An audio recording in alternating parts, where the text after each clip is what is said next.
Hello, beautiful souls. It's Kat from Elevate, my channel where we talk about recovering from toxic relationships and regaining self love and self esteem. I've been on a long hiatus and have not done any videos in quite some time. I was in Europe for a while, then I had COVID, and then some other things were going on with my family. So it's just been a long break. I've been so busy this summer with so much going on, and I'm very excited to be back making some new videos. So today's topic is going to be about people pleasing and how that can actually kill you as far as your physical health. Obviously, emotionally, and physically, everything is related. So I'm going to go into this topic a bit. And before I do, check out the free resources below, as well as my paid course, which are linked in the description box below. And if you haven't subscribed, of course, please subscribe to my channel if you'd like to learn more about recovering from toxic relationships and avoiding toxic people. I was watching this talk by the trauma expert Gabor Mate, and I found it really interesting what he was discussing, which was about people holding in their emotions and not saying what they truly feel because they want to please others. I think a lot of the people on this channel have dated narcissists or narcissistic type people. And when you date a person like that, most likely you yourself are a people pleaser or someone who is not going to necessarily always advocate for yourself, because the kind of people that date narcissists are people that would be more codependent or catering to the narcissist and the narcissist moods, the narcissist emotions, the narcissist needs. So the type of person that links up with someone narcissistic or toxic is usually a people pleaser or a codependent, and these can be used somewhat interchangeably because often codependent people are people pleasers. It's very notorious that, you know, codependent people are always trying to make other people happy or please others and be agreeable. So Gabor Mate was discussing this people pleasing and not being true to expressing your actual emotions, not expressing any displeasure, not expressing anger, not expressing any negativity toward any situation. And he elaborated and he told the story, which was so interesting. And I'll link the talk below in the description. What was so interesting to me was he talked about people's obituaries. So he was reading the obituaries of people, and he was reading them from the perspective of whomever wrote them. So if it was a husband and he was writing about his wife, he wrote, she was an amazing woman who never took a day off. She took care of our 5 children all the way through her illness, up until the last day, and never rested. And then she was working or whatever. And he kind of read several obituaries to make a point. And the point was, as he's reading these obituaries, is all of the people he described in these obituaries were overworking themselves. They were not being true to taking care of themselves or their own actual needs, health wise, emotionally, or otherwise. But instead of taking care of themselves, they were taking care of everybody else.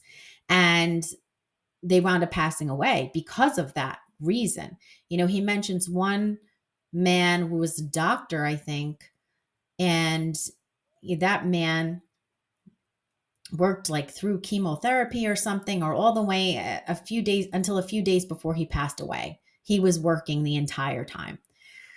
So this is actually not healthy. Unfortunately, this type of workaholic lifestyle is very glorified in the American culture. And I noticed it, drastically recently, because I was traveling in Europe and I could see there's this huge difference in the culture as far as how people see work versus vacations or taking breaks. And I know firsthand from being a business person that in America, a lot of people view workaholics as, the most successful. And if you're not a workaholic, a lot of times people will look at you as being lazy. Like I've had that experience where I can see that happening in the workplace. So it's very interesting to me because in America, it's like if you only sleep a certain amount, like only 6 hours or 5 hours, and you can get by on that, people are like, wow, that's amazing. Meanwhile, what you don't realize is if you look at the statistics and the medical studies, if you're getting by on 5 hours of sleep every night, you are statistically more likely to die sooner.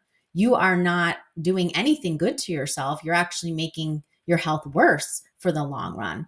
So, it's strange to me, but it's noticeable that there's this kind of glorification of workaholism and being always available and working through your illnesses or while you're sick or while you're on vacation.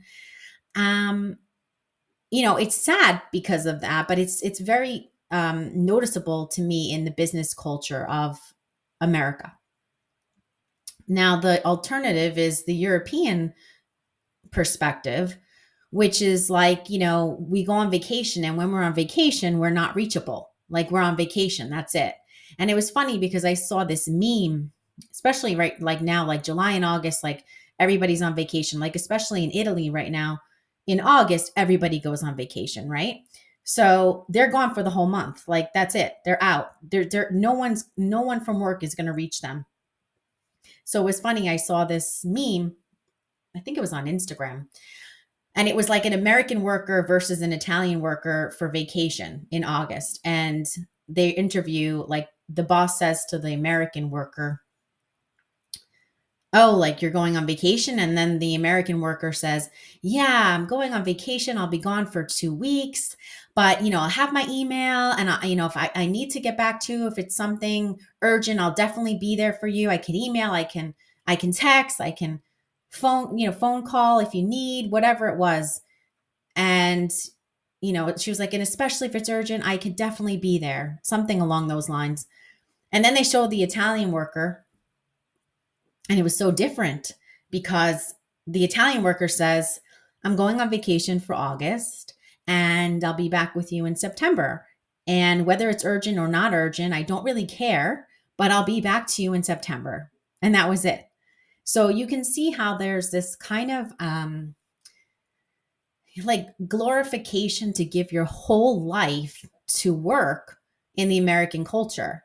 And it's very lopsided. And I think I lean more towards a European view of things. I feel like there should be more work life balance, and I feel that you need to be able to take care of your health first and your well-being first. And if you don't take enough breaks and you don't take enough vacations, it's very hard to take care of your health, especially if you have a high stress job, I think. So there's definitely this concept of, if you work a lot and you dedicate your life and you don't sleep and you work 7 days a week, you're great. Whereas if it's like, you don't, it's like, oh, you're lazy or not as good, or you're not successful, whatever that concept is, unfortunately. But, working all the time, not sleeping, like Gabor Mate explains, these obituaries about the way these people lived. One of them was like, she never got angry at anybody, something like that. Like she never had a fight with anybody. And, he says, this is not healthy. Like, this is not good. This meant that she kept everything inside. She kept all of her emotions inside. She kept all of her anger inside.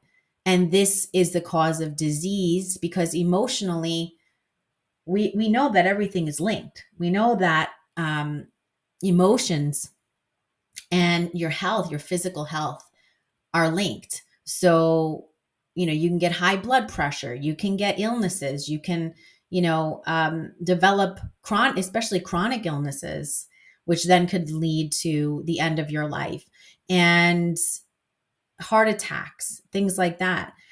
Um, I think he explains it really well in the description of these people's lives who just gave so much to everybody else, but they never took care of themselves. And I know on my channel, I try to talk about taking care of yourself. So you really need to fill your own cup. And if you don't fill your own cup first, you really don't have anything to give. A lot of times, codependent people are giving to others, but they never filled their own cup.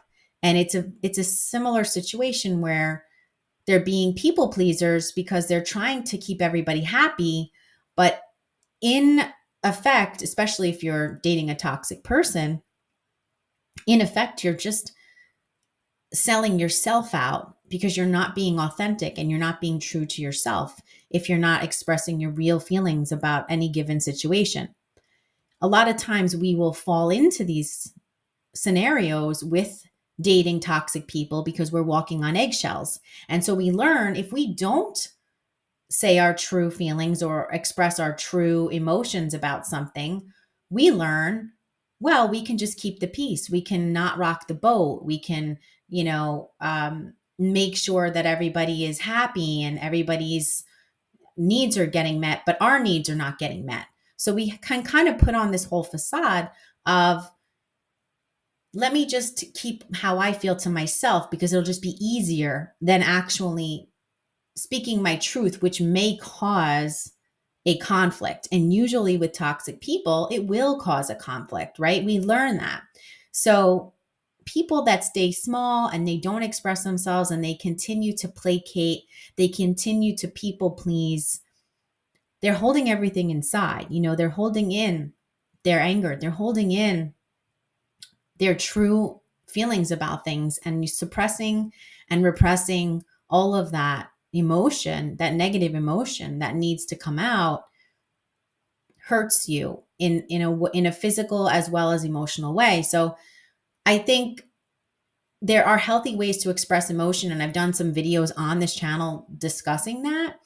And I mean, if you just think about crying in general, your body, once you cry, you feel a lot better from letting out that emotion. We were made to release emotion. We were not made to store everything up inside and cause health problems. And now there's just been, I mean, so many medical studies that just prove over and over again that holding in these emotions will cause detrimental harm to your health and various, like I said, various health issues.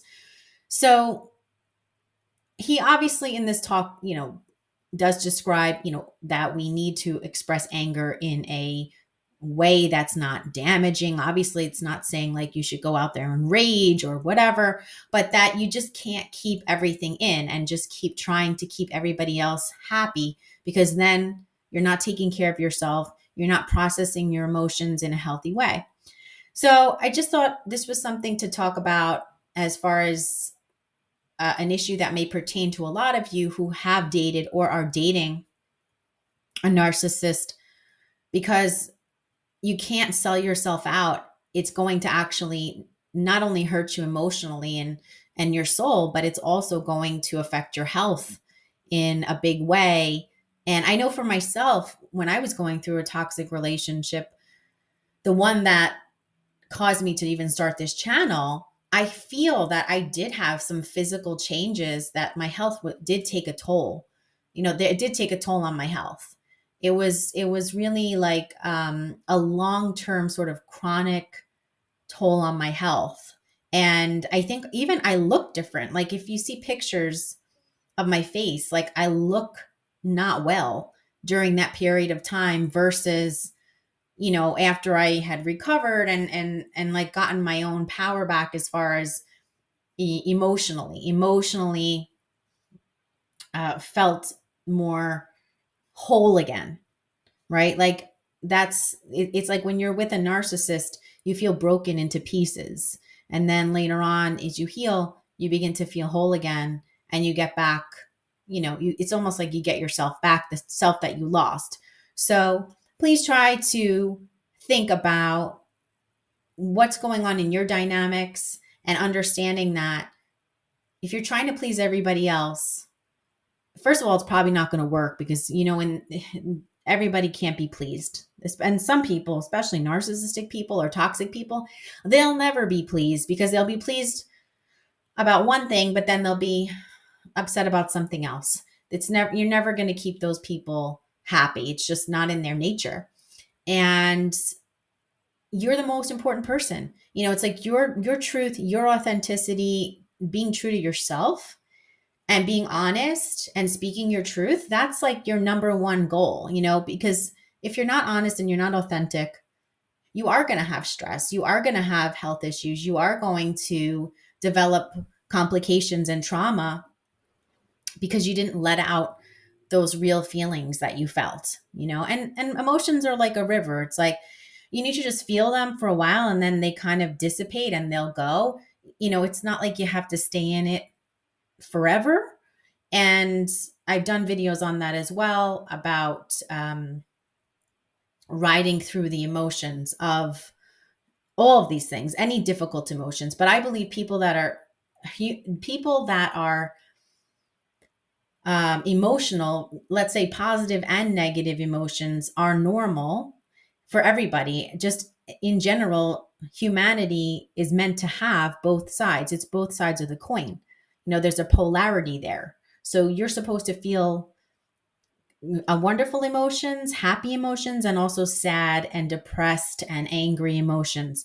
That's just how we were made, and kind of pretending that these emotions don't exist and suppressing, repressing these things. Like if you try to suppress or repress the hurt of dating a toxic person or that person taking advantage of you, it will bite you later down the line. And I've seen that happen to people. They pretend like they're fine.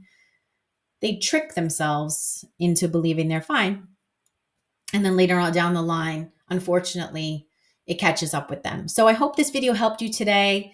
And I hope you're going to think about yourself first and sort of not be selfish, but, just love yourself enough to be honest and authentic with the people around you instead of just being a people pleaser.